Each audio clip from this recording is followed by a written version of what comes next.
desceu da glória e no Gólgota enfim morreu por quantos como eu.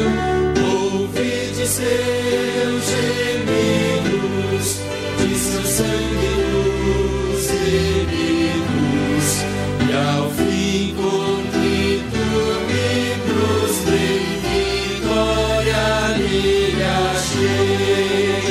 Vitória em Cristo, eterna vitória, buscou-me, salvou-me, na cruz por mim morreu. Que paz e alegria, raiou novo dia.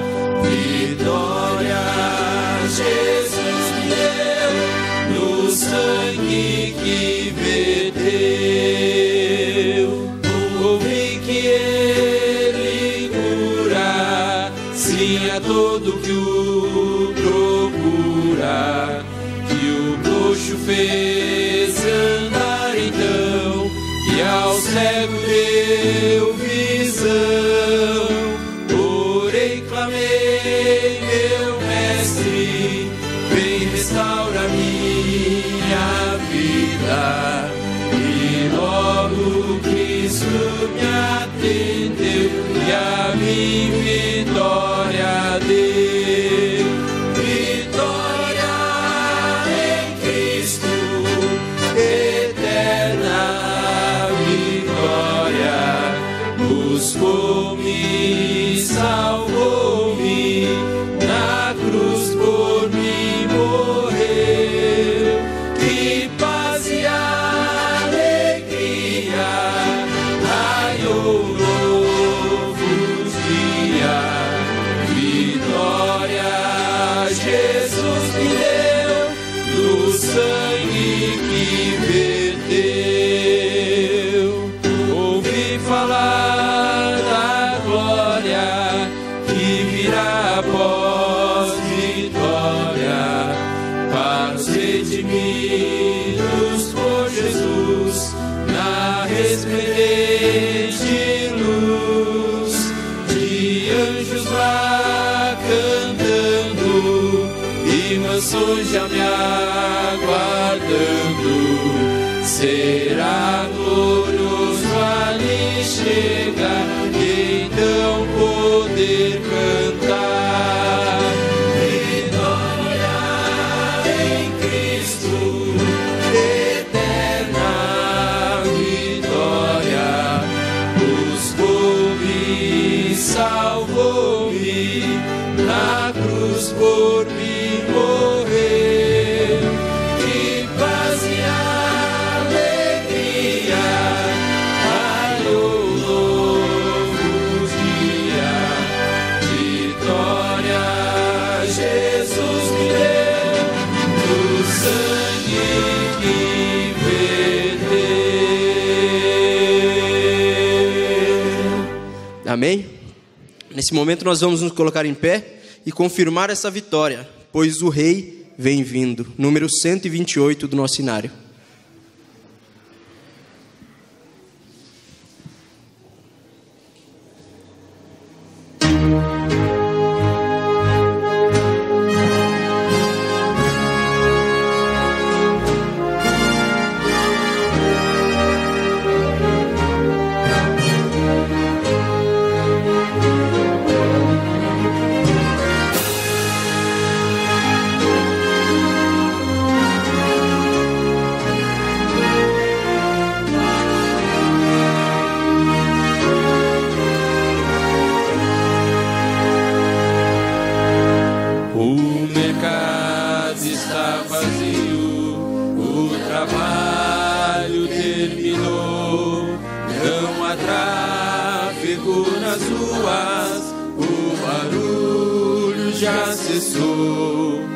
Os ceifeiros lá no campo já deixaram seu labor.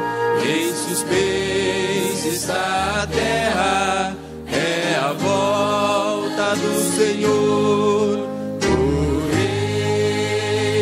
vindo, o Rei vem vindo, a trombeta está soando, os remidos a chamar. O Rei vem vindo, o Rei vem vindo, aleluia, Ele vem me buscar. Eis que se abrem sepulturas ante a ordem do Senhor, os remidos ressuscitam entre hosanas e louvor. Mas os maus em desespero, em angústia e aflição, já se escondem pelas rochas, fogem da destruição. O Rei vem vindo, o Rei vem vindo, a trombeta está soando, os remidos a chamar. O Rei vem vindo, o Rei vem vindo, aleluia, Ele vem me buscar. Já os salvos vão subindo, ouço o coro angelical, todo o céu está se abrindo, há um brilho sem igual. Com o som de muitas águas nós ouvimos ecoar, aleluias ao Cordeiro, nós já vamos para o lar. O Rei vem vindo, o Rei vem vindo, a trombeta está soando, os remidos a chamar.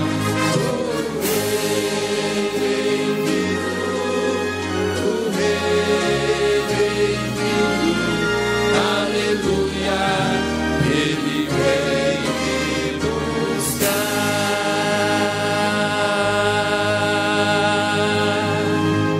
Amém?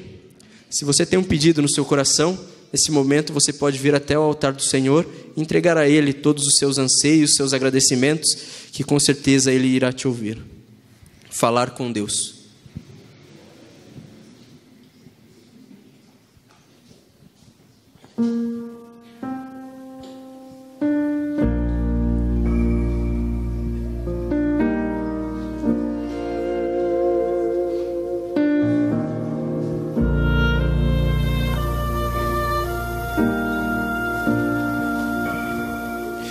Na oração encontro calma, na oração encontro paz. Orar a Deus faz bem a alma, falar com Deus me satisfaz.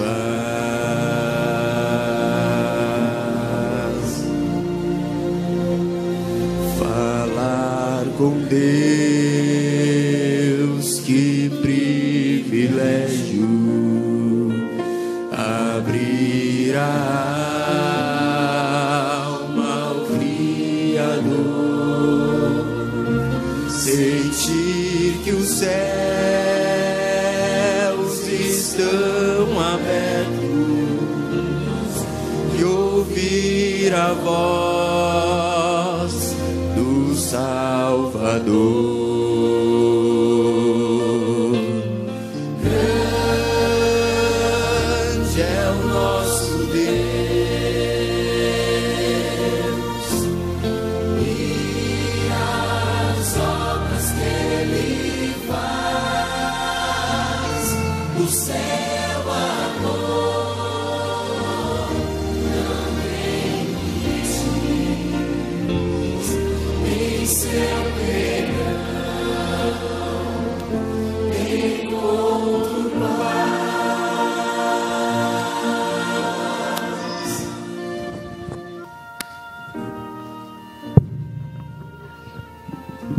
Esse é o momento de nós abrirmos o coração ao nosso Deus, carentes e necessitados que somos da sua graça e das suas bênçãos. Meus queridos irmãos e irmãs, o programa Sábado Especial, que era transmitido das 15 às 16 horas no sábado, ele agora é das 14 às 15 horas, às 2 às 3 horas. Por quê? Porque acabou a AM. Agora a Rádio Notícias, ela está em FM 98,5. Você, enquanto estiver almoçando lá, pode sintonizar. Mas por quê? 98,3. Mas o que está impressionando a gente é o número de pessoas que ligam no programa pedindo oração. Irmã Carmen, elas dizem o seguinte: vocês vão levar esses pedidos na igreja? Eu falei, nós vamos sim. Então, nessa manhã, além dos pedidos que estão aqui, nós vamos orar pelos pedidos dos ouvintes do programa Sábado Especial. São muitos pedidos, muitos. E nesta manhã aqui nós temos a irmã Doris. A irmã Doris está pedindo oração intercessória em favor do Alex e da Regina. Eles são dependentes do álcool, querem se libertar. E também em favor do Rodney. Ele vai passar por uma prova e ele quer e precisa da bênção de Deus. A nossa querida irmã Mara, além da mãe que está com problemas, né, Mara? A mãe da cunhada da Mara, a Vivian, ela é adventista, né? Frequenta que igreja, Mara? Jacareí. Vanderlei, então. A Vivian, ela está internada na UTI desde quinta-feira, com problema nos rins, nos pulmões e com anemia. Vamos orar também em favor do irmão Rude. O irmão do Rude, aquele irmão que ele tinha problema, que depois se reconciliou, faleceu num acidente de moto. Isso aconteceu na quinta-feira. Foi um susto para todos nós, né? Então, feche seus olhos agora, concentre-se no santuário celestial. O apóstolo Paulo diz que nós devemos entrar ousadamente diante do trono de Deus e colocar os nossos pedidos. Eis-nos aqui, Senhor. Viemos para ter um encontro contigo, Deus soberano, poderoso, misericordioso, que tem cuidado de cada um de nós e tem nos dado a esperança em Cristo Jesus. Nós vivemos num mundo dominado pelo pecado. O Senhor conhece essa situação nefasta. E por causa disso, Pai, nós enfrentamos muitas dificuldades e lutas pessoais. Queremos colocar nas Tuas mãos agora, Pai, os nossos problemas pessoais. Problema com os nossos familiares, problemas com enfermidade, falta de emprego, dúvida, desânimo. Que o Senhor possa dar uma bênção especial para cada um de nós nesta manhã. Mas também, ó Pai, há aqui filhos Teus que vieram pedir a Tua bênção intercessória nesse momento. Nos lembramos do Alex, da Regina, do Rodney e da Vivian, querido Pai. Cada um deles com seus problemas, luta contra o álcool, prova, doença, enfermidade. Esteja com eles, ó Pai. Dá-lhe a bênção da Tua presença, da Tua graça, e conduza a vida de cada um deles conforme a Tua sabedoria. nos lembramos também, ó Pai, dos ouvintes do programa Sábado Especial.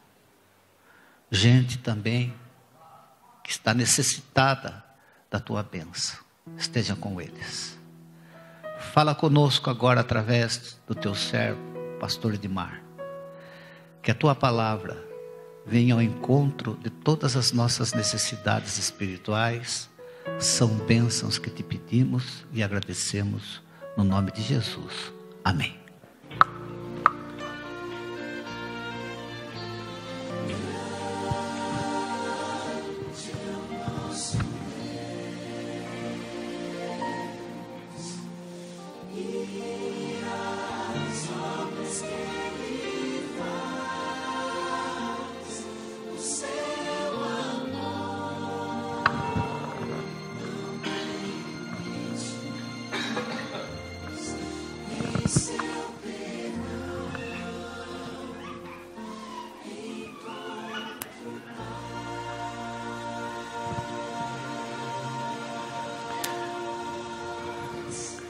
Olá, irmãos, bom dia.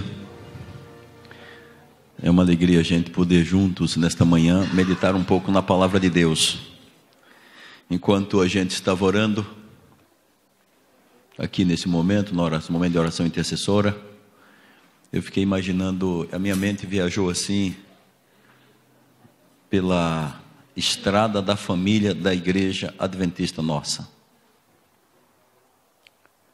E enquanto estava orando aqui, eu fiquei pensando, às vezes, como pastor, enquanto me assento aqui e olho para a igreja, às vezes a gente vai lendo os dramas das pessoas.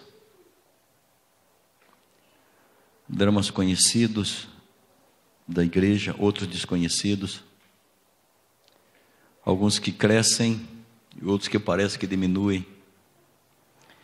E eu fiquei pensando de fazer um apelo à igreja, para que você, na sua lida, na sua atividade, se levante para orar em favor dos seus irmãos. Às vezes nós temos o hábito de focar muito na nossa necessidade e daquelas pessoas que nós, assim, que são mais próximas a gente. Mas às vezes há outros irmãos na igreja que estão sofrendo, que estão lutando contra o pecado, estão lutando contra o desemprego, estão lutando assim, com muita aflição contra os problemas da vida. E muitos deles se sentem sozinhos. E de fato, humanamente, eles estão muitas vezes sozinhos, até mesmo sem a intercessão da gente. Parece que os problemas dos outros não são tão importantes do que os nossos. E a gente esquece que nós aceitamos o chamado para ser corpo de Cristo. Corpo de Cristo. Se somos corpo de Cristo, a necessidade do outro é a necessidade da gente. Porque o outro é a gente também. Então eu queria fazer um apelo a você, que dedique tempo a orar uns pelos outros. Imagine, você está no trabalho, pensa num irmão, numa família, pensa numa pessoa, ore por ela. É madrugada, você não dormiu direito, acorda, Deus lhe incomodou. Às vezes alguém disse que quando a gente acorda de madrugada é Deus cutucando a gente para orar por outra, para a gente orar. Eu queria pedir a vocês que imagine algum irmão da igreja, algumas famílias da igreja que não estão aqui hoje.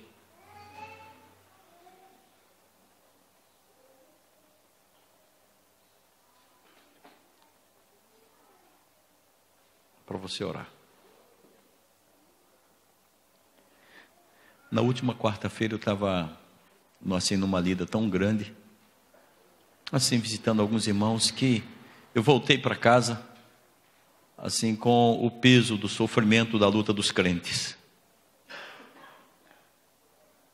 E às vezes a gente nota que alguns se sentem tão sozinhos, e alguns casos parecem assim muito difíceis.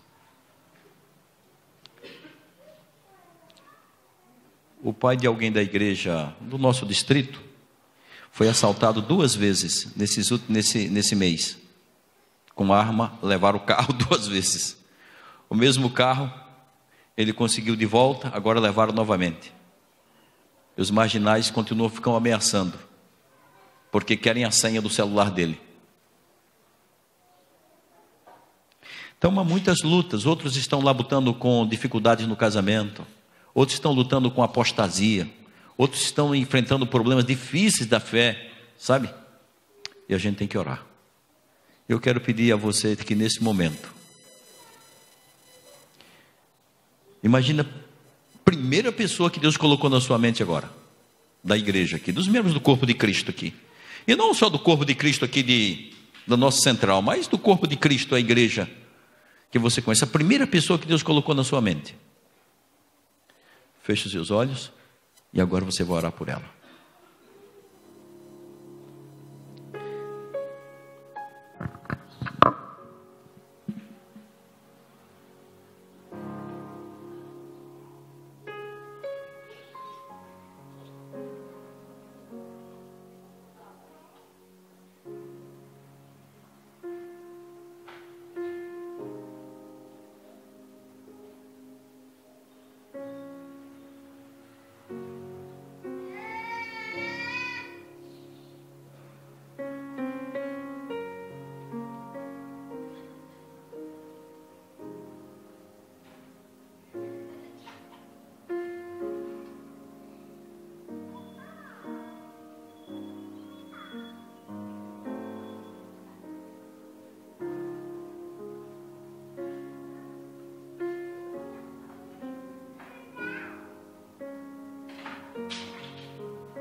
Em nome de Jesus, amém.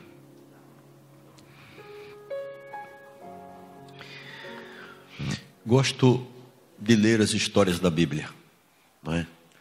E talvez por isso eu gosto muito do participar com os juvenis ali. Hoje eu estava com os juvenis ali, com a irmã Sônia e o Alexandre. Nossa, enquanto eles estavam compartilhando a lição, eu viajei no tempo. Eu me achei quando juvenil na igreja, aprendendo, assim, discutindo, aprendendo, participando, e a minha mente borbulhando e pegando as informações que acabaram moldando em boa parte a minha formação cristã. Que Deus abençoe o trabalho daqueles que, cada vez mais o trabalho dos que ministram aos juvenis, com suas mentes assim buscando conhecimento, e as áreas todas do Ministério da Criança. Gente, é extraordinário, é gostoso demais, não é? É gostoso demais. Enquanto eles falavam ali, eu fui olhando o meu progresso espiritual em algumas áreas que estavam discutindo ali, não é? Durante essa jornada da minha vida. Coisas que para mim muito cedo era desafio. E hoje assim são coisas que ficaram para trás.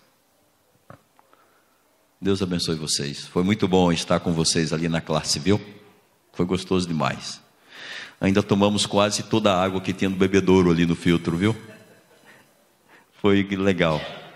E eu quero dizer para você que meu paletó ainda tem algumas manchas assim, mas foi porque eu me encostei no giz que estava na parede lá, e eu fiquei pintado, estava marcado com giz aqui, ok? Eu gosto das histórias, sempre me apaixonei pelas histórias. Eu gosto de ler as histórias da Bíblia, e eu fico lendo, e eu gosto de, quando eu leio sobre as histórias, viajar no tempo e preencher aquelas lacunas que a vida de hoje nos permite imaginar do que possivelmente poderia ter acontecido. E eu gosto muito de ler a Bíblia nas histórias, e eu gosto também das histórias dos Salmos. Eu acho que o Salmo assim, eu me encanto quando eu leio um Salmo, e eu vou pesquisando, e eu acabo descobrindo o que de fato aconteceu, como que contribuiu para que aquele salmo fosse escrito. Eu me lembro que quando eu li o Salmo 11, e vendo o espírito de profecia e os elementos que estavam por trás dele, me fizeram assim um bem gostoso. Mas eu acabei descobrindo também que quando eu leio os Salmos têm essa riqueza de contar as histórias do passado, mas o Salmo tem também a riqueza de criar novas histórias quando a gente lê o Salmo. Porque quando a gente lê o Salmo, ele acaba sendo a história da gente. Ok, você conhece alguém que estava aflito, desesperado, e às vezes foi consolado com um salmo. Os grandes homens de Deus no passado, eles decoravam os salmos. Disse que, esse salmo que eu gostaria de a gente refletir sobre ele esta manhã, os personagens bíblicos, como John Wesley, ele nos momentos últimos da sua vida, ele ficava repetindo um versozinho do salmo. Os homens de Deus, quando enfrentaram os desafios, quando Martinho Lutero estava enfrentando a perseguição, a luta, defendendo a verdade contra o poder romano que se estabeleceu ali, ele lendo os salmos, era inspirado, e ele construiu até música para os salmos, que dava confiança a ele. Quando eu medito nos salmos, eu tenho um salmo que é da minha predileção, e eu acho que você tem um salmo. Eu não sei se já aconteceu com você, você gostava dessa parte de um salmo, aí de repente mudou o tempo, você começou a gostar de outro salmo, porque as circunstâncias modificaram, não é? E eu confesso que neste salmo eu comecei a refletir muitas vezes, e eu recebi um estímulo muito saudável para começar a decorar e meditar neste salmo. Eu gostaria de convidar você para a gente refletir sobre esse salmo. E eu gostaria de que você começasse a pensar, porque esse salmo eu já li ele assim, de cima para baixo, de baixo para cima. E eu notei que não há diferença. É uma história que não tem diferença. Ele do versículo 1 até o último versículo, tem um impacto. Se ele do último versículo até o primeiro, não altera a nossa compreensão do salmo. Um dia desses, eu e alguns colegas pastores dedicamos ali quase 2 horas meditando e discutindo sobre esse salmo, conversando o impacto dele na vida da gente. E eu gostaria de convidar você a abrir a sua Bíblia no Salmo de número 46. Salmo de número 46. Esse Salmo 46, Ellen White diz que será um salmo que os santos filhos de Deus, no momento da perseguição final, eles vão usar, que vai trazer muito conforto para eles. Ela menciona isso no livro Com Grande Conflito, a página 639, página 639, ela escreve sobre esse salmo. Ela diz que os filhos de Deus, no momento final da história da humanidade, eles estarão cantando, quando houver a perseguição, na aflição, eles vão cantar esse salmo. E eu fiquei pensando comigo, qual será a música que eles vão colocar nesse salmo? Talvez a música que colocou Martinho Lutero? O meu avô era um homem muito simples, não era bom de música, e também não sou, eu herdei essa coisa dele, mas ele tinha um hábito que a gente achava engraçado. Ele pegava o inário, e ele ficava sozinho colocando letra nos hinos, e ele cantava de modo tão diferente do que era de fato, que nós conhecemos, que o autor, que o pessoal preparou a música, que às vezes a gente ficava rindo do meu avô, mas ele sentava ali cantando os hinos do jeito dele. E eu às vezes tenho alguns momentos do meu avô, um salmo, eu começo a cantar o salmo sozinho. Eu começo a botar música no salmo, porque eu não sei qual foi a música que eles colocaram, não tinha gravador, eu começaram a cantar sozinho, e vou cantando ali sozinho, colocando o que eu imagino que seja a música para esse salmo, a minha música. Porque os salmos, eles são instrumento de louvor. Esse salmo, se você observar, ele tem 3 estruturas básicas. A primeira é o versículo 1, aí depois você vai para o versículo 7, e depois você vai para o versículo 11. Eu diria assim, são as palavras de apoio desse salmo. Esse salmo já começa com uma declaração assim muito forte, E quando a gente vê a declaração, ela acaba se discorrendo depois da declaração em todo o Salmo, até o último, até o versículo de número 11. Esse Salmo, ele é tão extraordinário, que os cristãos, os britânicos cantavam na Índia, e os franceses cantavam, e esse hino deu vida. Eu fico imaginando que esse salmo assim, Martinho Lutero, você sabe que o piano era usado nos bares como instrumento normal, instrumento qualquer. Eu fico imaginando o povo nas tabernas, ali naqueles lugares, cantando, tocando piano e cantando o hino que deu origem, ou que nasceu da letra desse hino, desse Salmo 46. Não é? Desse Salmo 46, eu fico imaginando. Ontem eu tomei um tempo e pela primeira vez eu escutei esse hino em alemão, não é? Eu não entendi nada, mas eu fiquei imaginando como que Lutero cantava, porque diz, enquanto ele ia caminhando para uma reunião de disputa lá contra o poder romano, ele foi caminhando e na estrada ele ia repetindo, e na viagem ele foi e construiu a música desse salmo. Eu imagino como o evangelho se espalhou na reforma protestante no meio do povo. Eles saíram cantando esse salmo, até quando Martinho Lutero soube de alguns que foram assassinados por causa do evangelho, por causa que aceitaram a reforma, ele cantava esse salmo. Eu quero ler esse salmo, mas de modo diferente. Como lhes disse, nós vamos começar a fazer a leitura do versículo 11 até o versículo 1, e depois vamos fazer uma leitura pastoral desse salmo, tá bem? Nós vamos começar a leitura. A Júlia vai ler o versículo 11, o Felipe vai ler o versículo 10, a Laura vai ler o versículo 9, Luizinho vai ler o versículo 8, a Gabi, onde é que está a Gabi? A Gabi vai ler o versículo 7, o versículo 6,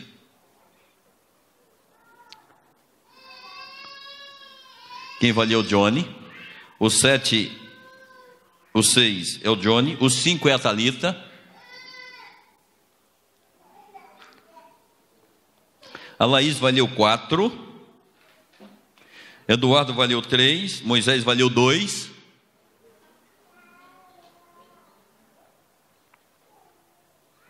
vai ler o número 1, a Graziane vai ler o versículo 1. Acharam? Então o que você faz? Eu quero que você, vamos na ordem. Você vai abrir o versículo 11, por exemplo, vai levantar, ler e depois se assenta. E o outro automaticamente vai lendo até que a gente chegue ao versículo 1, ok? Vamos ler ao contrário, tá bem? Nós vamos ler o contrário e depois nós vamos fazer uma releitura pastoral do modo do 1 ao 11. Pode ser assim? Vamos lá.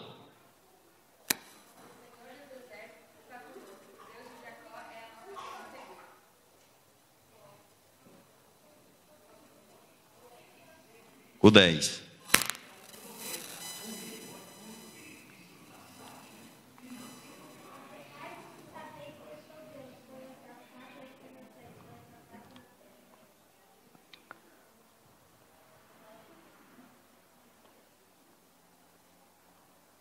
Quem está com 9?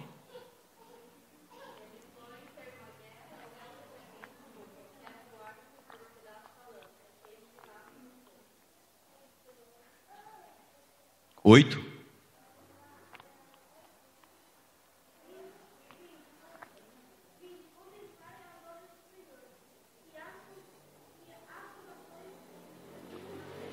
Sete? Sete?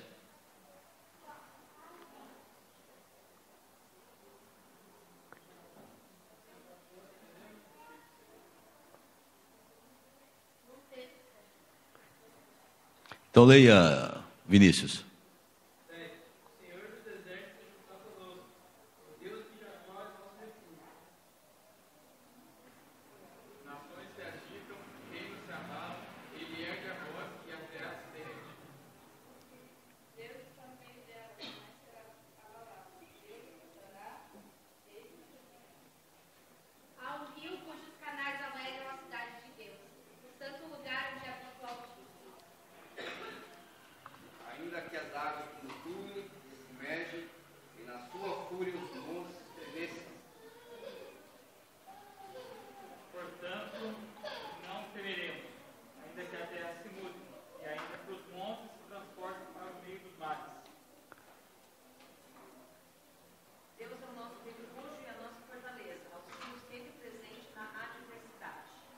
Obrigado.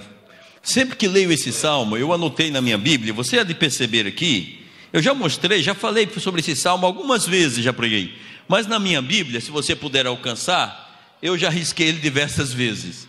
Parece que quando eu leio esse salmo, ele começa novo para mim. E eu invento formas de ler esse salmo para que eu vá compreendendo. Às vezes dedico tempo a um verso, às vezes ele é o contrário, e eu vou aprofundando a minha compreensão nesse salmo. E quando eu leio esse salmo, eu sempre faço uma pergunta no primeiro versículo: que tipo de pessoa necessita de um refúgio? Que tipo de pessoa necessita de um refúgio? Alguém aqui já viu algum refúgio? Uma fortaleza? Alguém já viu, além dos filmes, já viu pessoalmente uma fortaleza física, um refúgio físico? O senhor já viu? Onde o senhor viu? Na praia?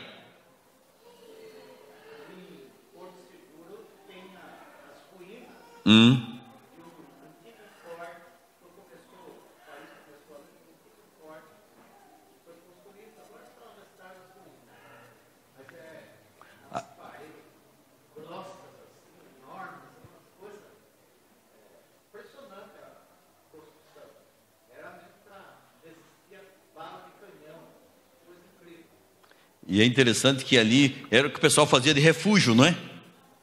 E é interessante que também que quando a gente lê aqui, o salmista, quando introduz, ele introduz nos modelos de refúgio e fortaleza que ele tinha naquela época, as cidades com muros enormes, com segurança, com proteção, e onde as pessoas se refugiavam, corriam para ali. E se você observar o salmista, que ele faz 3 observações sobre Deus.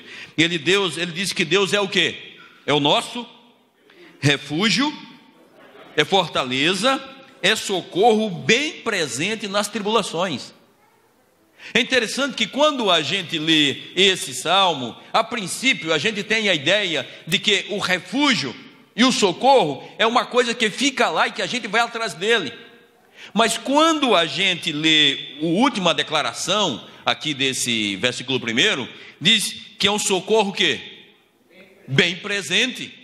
Ele não é uma coisa que acontece assim: estou aqui, venha me buscar. Parece que há um movimento. A gente percebe que há um movimento porque Deus se apresenta aqui como um socorro não do passado, não do futuro. Ele se apresenta como um socorro bem presente. E aqui a gente se vale, eu acho que o salmista se valeu aqui dos atributos da divindade, que, por exemplo, Deus é o quê? É onisciente, é onipotente e ele também é onipresente. E o salmista abre para a gente a ideia de que Deus é o nosso refúgio, fortaleza e socorro bem presente nas tribulações. Eu fico imaginando sobre isso. E não há situação em que nós estejamos envolvidos, que Deus não possa ser fortaleza, que Ele não possa ser o quê? Refúgio, e que Ele não possa ser um socorro. Deus, escolheu ser o socorro, e é sobre isso que o salmista começa cantando. E essa ideia de que Deus é refúgio, fortaleza e socorro, Deus vai repetindo no salmo, o salmista vai repetindo no salmo, até que no final ele introduz o próprio Deus falando no salmo.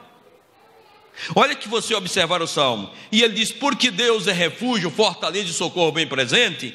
Ele faz a seguinte declaração no versículo 2, que diz ele: portanto, não temeremos.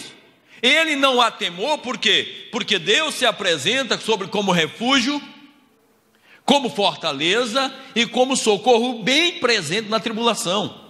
Nós temos, assim, N dificuldades, N problemas, e todo ser humano, em algum momento da vida, vai passar por tribulação. Vai ser ameaçado com o temor que vem de diversas formas para a gente. E eu me lembro, quando eu era garoto, eu tinha muito medo.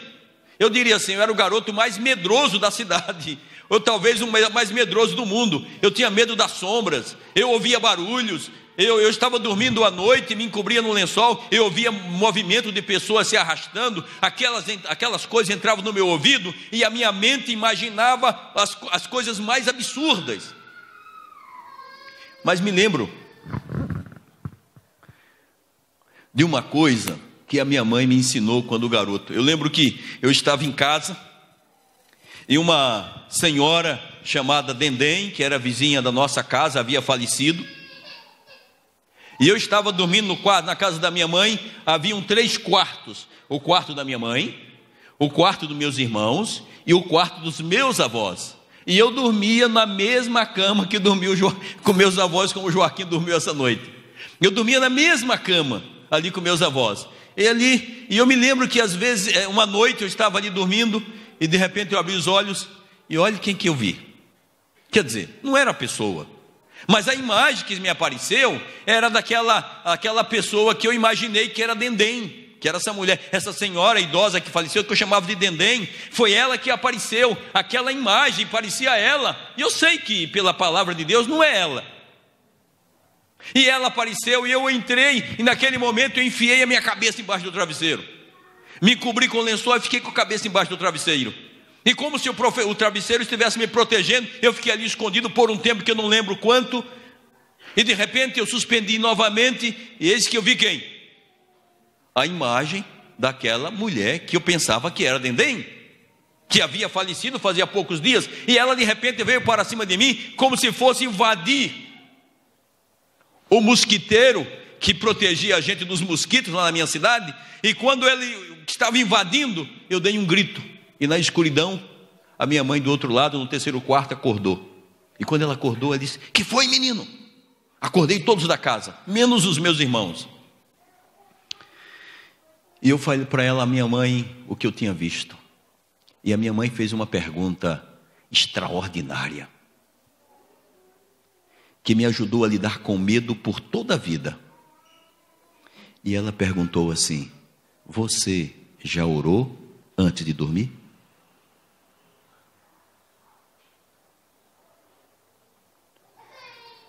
E eu orei. E eu gritei para ela: não, mãe, não orei. E ela falou assim: então ore e venha dormir comigo aqui. E a coragem agora para sair do quarto, passar a porta do quarto dos meus irmãos e chegar ao quarto da minha mãe.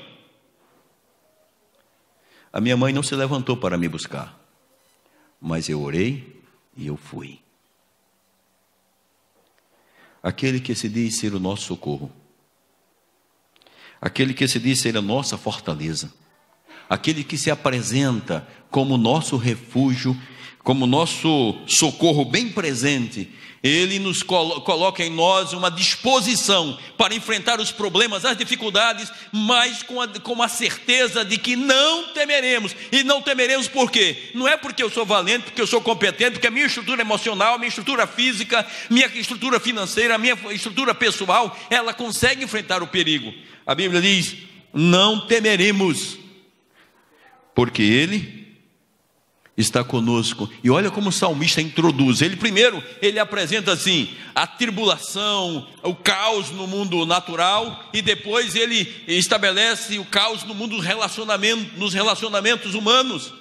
E olha o que ele diz, olha como ele introduz: portanto não temeremos, ainda que a terra, olha o que diz, se transtorne e os montes se abalem aonde?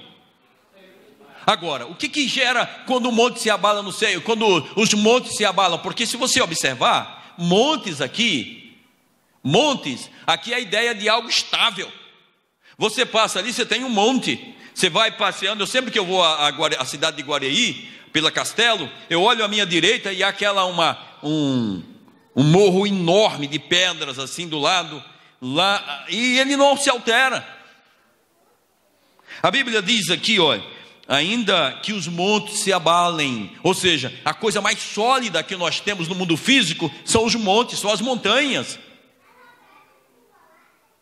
O salmista diz: se elas se abalarem nos meios dos mares, o que acontece quando se abalam no meio dos mares? Você tem uma tsunami que matou há alguns anos aí cerca de mais de 200 mil pessoas. Mas apesar disso, da perspectiva da morte, dos problemas e dificuldades que os montes podem trazer, quando eles se abalam e provocam as tsunamis, o salmista diz o quê? O que o salmista diz? Não temeremos.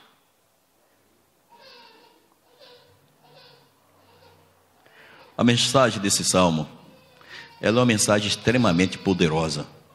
Porque ela nos desafia a confiar em Deus apesar das circunstâncias. Elas nos desafiam a confiar em Deus apesar dos problemas. E ele diz mais o Salmo, aí no Salmo repete ainda. É como se o Salmo estivesse dizendo, olha, está chegando, os montes desabaram, vem um tsunami, o que ele diz? Ainda que as águas tumultuem e espumejem, e na sua fúria os montes se estremeçam, ele diz, não temeremos. E ele apresenta no versículo 4 a razão simples. O que diz no versículo 4? O que diz no versículo 4? Há um rio cujas correntes alegram a cidade de Deus. Eu fico olhando essa observação aqui da palavra. Observe você tem o mar, olha ao lado, você tem o mar acabando com tudo, tsunami do outro lado, e de repente o salmista introduz o quê?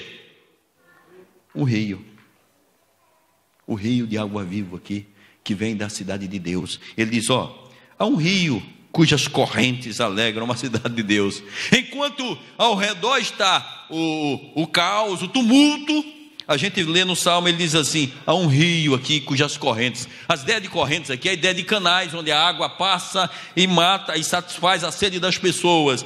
E ele diz uma coisa linda, olha o que ele diz, o santuário das moradas de quem? Do Altíssimo. Eu fiquei, quando eu li esse pedacinho aqui, eu tive um pensamento assim, porque vejam, a gente sabe que primariamente a aplicação desse salmo é para a realidade de quem? De Israel. Aqui ele está falando da cidade santa aqui de Israel, de Jerusalém, lá da cidade de Jerusalém, naqueles dias. Mas me escapa um sentimento aqui, um pouco diferente, que eu faço uma aplicação mais espiritual na leitura do texto. Olha o que diz, uma aplicação mais homilética, que diz, o santuário das moradas do Altíssimo. Aí a minha mente viaja lá para 1 Coríntios capítulo 6. Olha, pegue a sua Bíblia. Coríntios 6. Olha o que diz Coríntios 6. 1 Coríntios capítulo 6.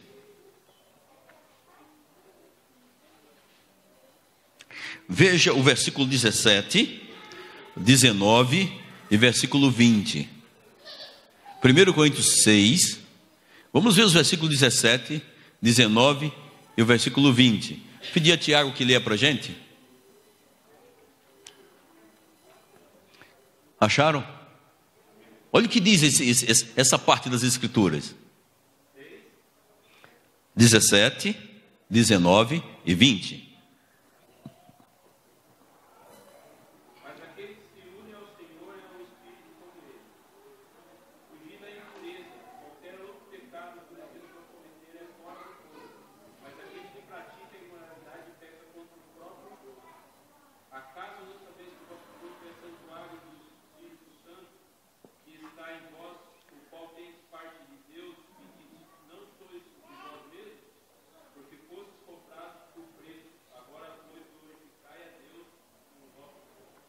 Olha o que diz a Bíblia. Primeiro diz que aqueles que estão ligados a Cristo são o quê? Um com Cristo. Mas também volta ao conhecimento aí, que de que nós somos o quê? O que é que nós somos, segundo o que acabamos de ler? Nós somos santuários de Deus, ou seja, nós somos santuário de Deus. E quando a gente leu, quando eu li o versículo 4, numa aplicação espiritual, olha o que me escapou aos olhos. Há um rio cujas correntes alegram a cidade de Deus, os santuários das moradas do... O mundo está em caos, mas eu, por ser santuário de Deus, eu acho bonito que até Jesus fala, rios de água vivas sairão da gente. Então, a gente entende pela palavra aqui, que quando estamos em Deus, embora o mundo esteja em caos, o Senhor está conosco, nos trazendo paz e segurança e confiança nele. Há um rio, você tem um tsunami enorme ao redor, mas como a gente que está no refúgio seguro, que é o próprio Deus, ele nos dá tranquilidade e paz. E eu me lembro de um professor meu, o pastor Kursman, pela primeira vez ouvi essa declaração dele. Ele disse assim: paz não é ausência de guerra. Paz é que apesar das guerras, das circunstâncias, dos problemas, Deus está conosco, nos cuidando, apesar das tempestades. Há alguns anos, eu ouvi o Dr. Sankili, autor do livro Liberte-se, no encontro que tivemos com ele. Ele contou uma história que foi uma história assim que mexeu comigo, me ajudou. É por isso que eu digo que as histórias me ajudam a formar a minha jornada, me conduzem melhor à minha maturidade espiritual. Ele contou a história de que os filhos deles tinham em casa um comodongo, um hamster. Eu acho que um hamster seria uma boa tradução, mas um ratinho branco dentro de casa. E os meninos também tinham dentro de casa um gato. Agora imagine que combinação explosiva. Um gato e um hamster dentro de casa. E num descuido do pessoal da família, o gato foi lá e pegou o ratinho, o hamster, o ratinho, e bateu, ia acabar com o ratinho. E eles correram, agora eles correm e conseguiram salvar o rato e deixar o gato fora de casa. Cuidaram do ratinho, deixaram ele dentro de casa, e a casa toda fechada, o ratinho sempre ficava dentro e o gato ficava fora. Mas o gato que estava fora, ele passava ao redor miando. E quando ele miava, o coitado do ratinho se desmanchava, tremia. E o Dr. Sankili, eu lembro que ele falou assim: assim somos nós. Nós estamos no refúgio seguro de Deus, mas o inimigo passa lá rugindo, fazendo um barulho, fazendo uma ameaça. É como que ele dizia, o gato, ele dizia assim, eu lembro que ele contava, dizia assim, é como se o gato passasse assim: você está aí? Mas eu estou aqui, viu? Olha, eu estou aqui. Não podia fazer nada, mas o coitado do ratinho se desmanchava de medo, de terror. Ai meu Deus, vai se acabar o mundo. Aquele que está no Altíssimo pode ouvir o rugido do inimigo, e não importa as circunstâncias, Ele é o nosso refúgio, fortaleza e socorro bem presente na tribulação. Faz parte do plano de Satanás, gente, fazer a gente esquecer disso. A impressão de que parece que Deus nos abandonou. Eu até me lembro, quando eu estava no hospital, você lembra daquela cirurgia que eu fiz? Chegou a médica no domingo, porque fiz a cirurgia, estava sem comer há muitos dias, não é? Estava sem comer há muitos dias, ali, sem dormir direito, e depois da cirurgia, no outro dia, no sábado, eu tive que colocar tudo para fora, e a médica, pela manhã, tomou conhecimento do meu quadro, e ela me visitou, estava eu e Leila sentados, e a médica sentou, visitando, e olhou para mim e falou assim: olha, pastor,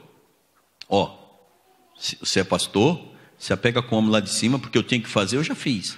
Se você não melhorar, eu vou ter que abrir a sua barriga novamente. E ela tinha me assombrado na cirurgia, antes da cirurgia da anestesia, disse assim: pastor, nós estamos discutindo se nós vamos se abrir assim, ou se vamos lhe abrir assim. Foi a última lembrança que eu tive quando eu me apaguei. Leila até hoje chama de médico. E eu lembro que eu fiquei ali, naquele momento eu me desesperei. Leila disse que olhou nos meus olhos e se assombrou, porque parece que o mundo eu estava sozinho, estava perdido. Eu imagino, você já viveu uma situação como essa? E no meu desespero, que eu olhava para a direita e parecia, o meu temor de abrir novamente era maior do que a minha confiança em Deus naquele momento. E no meu desespero eu falei: Leila, peça ao pessoal para orar. E ela mandou uma mensagem para os meninos e compartilhou uma mensagem ali, porque eu estava desesperado, havia desespero em mim. O rugido, o barulho da situação dos homens parecia que estava tirando a minha paz, estava roubando a minha confiança naquele que disse para mim: eu sou o seu refúgio, eu sou a sua fortaleza, eu sou o seu socorro bem presente. E me lembro como ele respondeu, de modo que me impactou.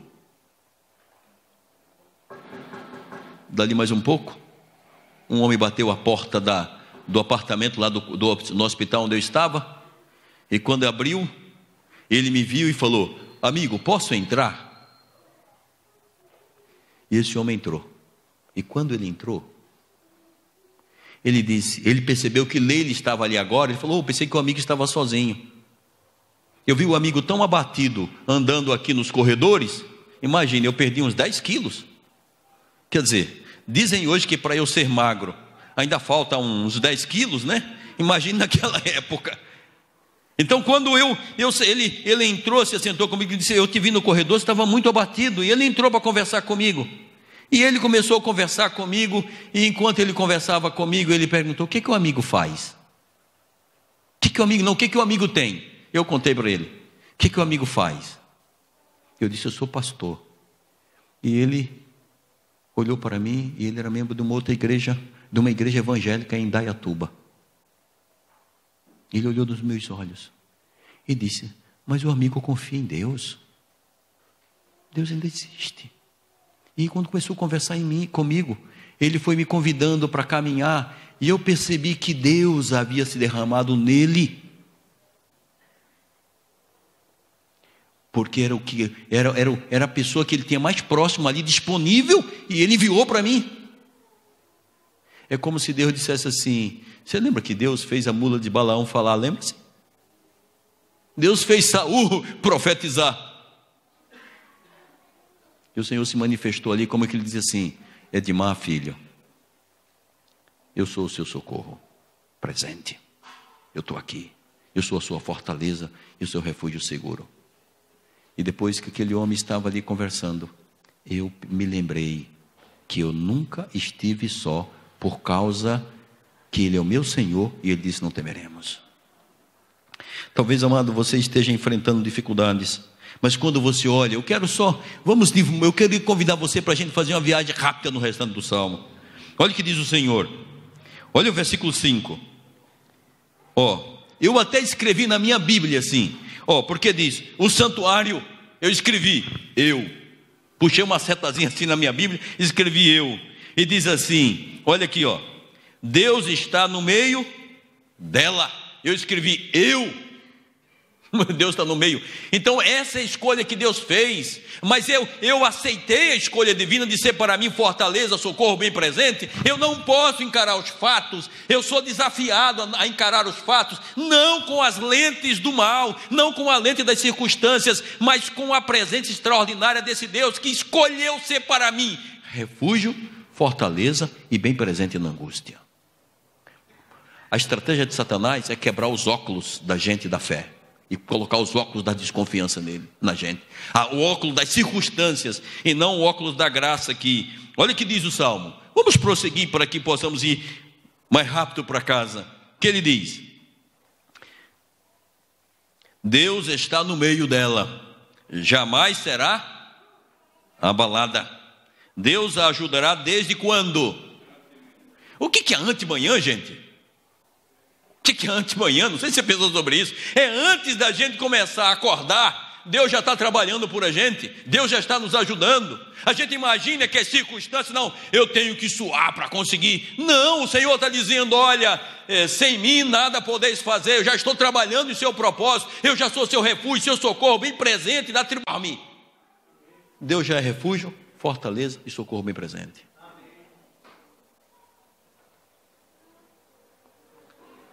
Veja o que diz. Aí parece que aí vem as tempestades no mundo dos relacionamentos. O Senhor diz o quê? Bramam nações, reinos se abalam, mas o Senhor faz o quê? Ou a sua voz e a terra se... Aí você tem na metade, no Salmo, no versículo 7, você tem uma declaração extraordinária. O que o povo canta? O Senhor dos exércitos está conosco, o Deus de Jacó é o nosso refúgio. Aí parece que os anjos, o universo diz assim, olha, vinde, venham, contemple as obras do Senhor, que assolação fez ele na terra. Ele põe termo à guerra, até os confins do mundo, as guerras internas que nós temos, sabe? As guerras, as tribulações que a gente tem dentro da gente, ele acaba com essas guerras. Os conflitos que a gente carrega, ele tem o poder de fazer isso. Os conflitos entre as pessoas, ele tem o poder de fazer isso. E ele faz isso. E o salmista diz mais ainda, até os confins do mundo. E aqui é os confins do mundo, né? Começando lá do Oriente, aqui é os confins do mundo. E saindo daqui para lá é os confins do mundo. Mas Deus, ele estabelece a paz. Ele quebra o arco e despedaça a lança. queima os carros no fogo. E quando ele diz isso, para mim tem um trecho aqui que me parece aqui, que Deus... Aí o salmista, pelo Espírito Santo, é como o Senhor diz assim: me deixa eu entrar, eu estou aqui, vão me ver aqui presente. Estão falando ao meu respeito do que eu estou fazendo. É como se ele estivesse distante, o Senhor, e ele se aproxima. E quando ele se aproxima, eu não sei aqui, você que tem muitos filhos, 2, 3, alguma vez os meninos estavam fazendo uma bagunça aqui, brigando entre eles, e você se aproximou deles e olhou para ele e falou assim: ei, calma, deixa de brigar, acabou tudo, silêncio, arruma os brinquedos, faça isso. Já aconteceu assim com você? Então eu imagino, quando eu leio esse verso aqui, que Deus entra no cenário aqui, e há uma bagunça, um caos ao redor no mundo, e o Senhor diz assim: o que o Senhor diz? Aquietai-vos, fiquem quietos, saibam que eu sou Deus, ou seja, conheçam o que eu já fiz. Olha, vocês estão desesperados, olha o que eu já fiz. Sou exaltado entre as nações, sou exaltado na terra. E quando o Senhor termina de declarar isso, o povo que é servo do Senhor, aqueles que estão sob o seu refúgio, aqueles que estão sob a sua fortaleza, aqueles que estão desfrutando do seu socorro bem presente, se unem e cantam: o Senhor dos exércitos está conosco, o Deus de Jacó é o nosso refúgio. E eu fico pensando sobre isso. Parece que eles entram correndo assim, e eles: gente, chegou, olha, Deus, olha, já aconteceu com você, de você estar em casa e de repente, quando era menino, o seu pai chegar, a sua mãe chegar? E quando ele está se aproximando do seu pai e a sua mãe, como é que você fica? Feliz. Então parece que o personagem, o autor dos Salmos aqui, quando ele escreveu, ele deixa esse espírito aqui, que eles começam a gritar assim: uau, já pôs ordem no universo, pôs ordem no mundo natural, pôs ordem nos relacionamentos, no mundo social, estabeleceu ordem no universo. E quando o Senhor diz: fique quieto, já organizei tudo, não tenham medo, não se assombrem, eu estou no controle do universo, está na palma da minha mão, eu já disse, tudo está resolvido. Aí as pessoas dizem: o Senhor dos exércitos está conosco, o Deus de Jacó é o nosso refúgio. E sabe, nós vivemos numa época em que a nossa mente não tem sossego.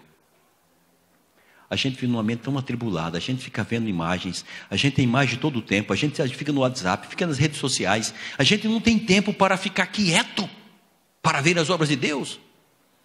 A gente não tem tempo para entrar no silêncio do coração da gente e dizer: não, eu não vou usar o WhatsApp, eu não vou usar a televisão, eu não vou usar jornal, eu não vou fazer nada, eu vou meditar nas obras de Deus. A gente não tem tempo para isso. A gente não tem tempo para ler a Bíblia. Muitas vezes, quando estamos lendo a palavra, é simplesmente pegar a palavra. Eu tenho que cumprir minha tarefa, leio um salmo, leio um trecho da Bíblia e vou trabalhar. Quando a gente faz isso, e a gente vai trabalhar esquecendo de tudo isso. Mas o Senhor volta com a ideia assim: mas fique quieto, olha o que eu já fiz. Ellen White diz: não precisamos temer o futuro, a menos que nos esqueçamos como Deus nos guiou aonde? No passado. Deus foi sua fortaleza e o socorro bem presente na tribulação no passado. Ele se apresenta agora. O meu apelo, o meu desejo é que você tome tempo para refletir e meditar nas obras do Senhor.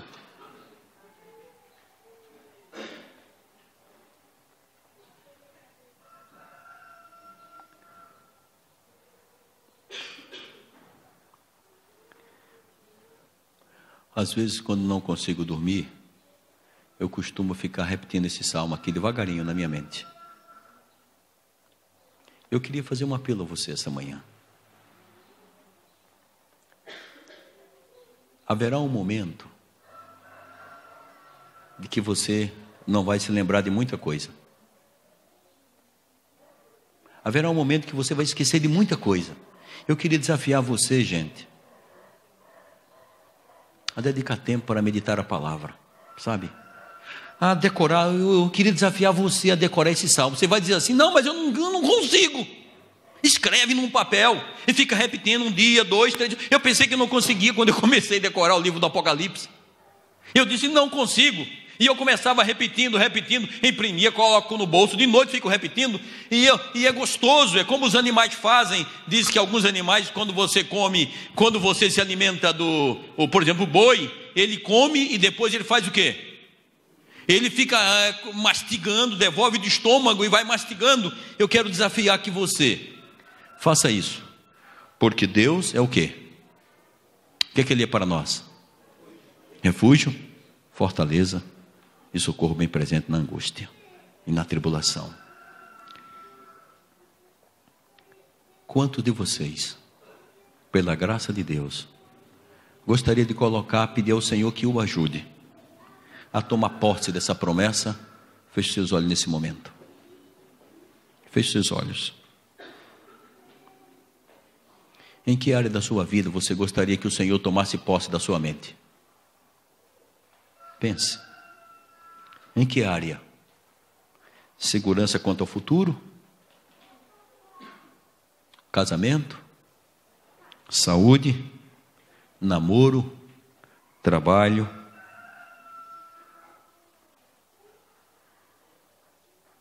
Preocupação com outras pessoas?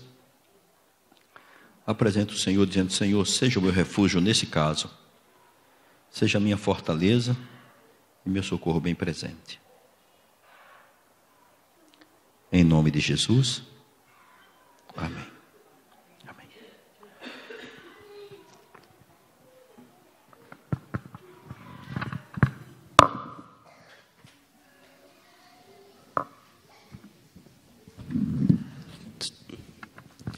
Nesse momento, para o encerramento do nosso culto, vamos nos colocar em pé e cantar o hino de número 33, Castelo Forte.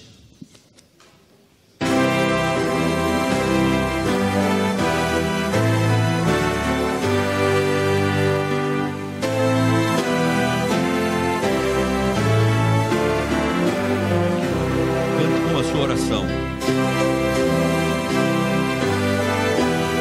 Faça desse hino a sua oração.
Amém, amém e amém.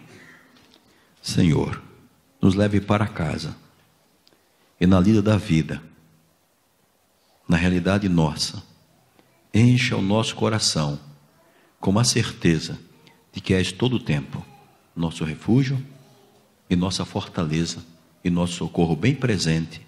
Te oramos em nome de Jesus. Amém. Permaneça em mim.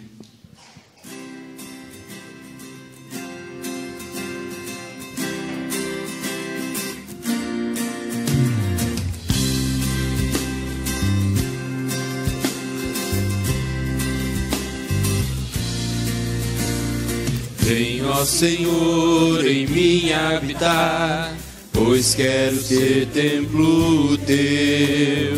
Quando eu sair desse lugar, que Jesus permaneça em mim. Permaneça em mim. Permaneça em mim, permaneça em mim, meu Senhor, permaneça em mim.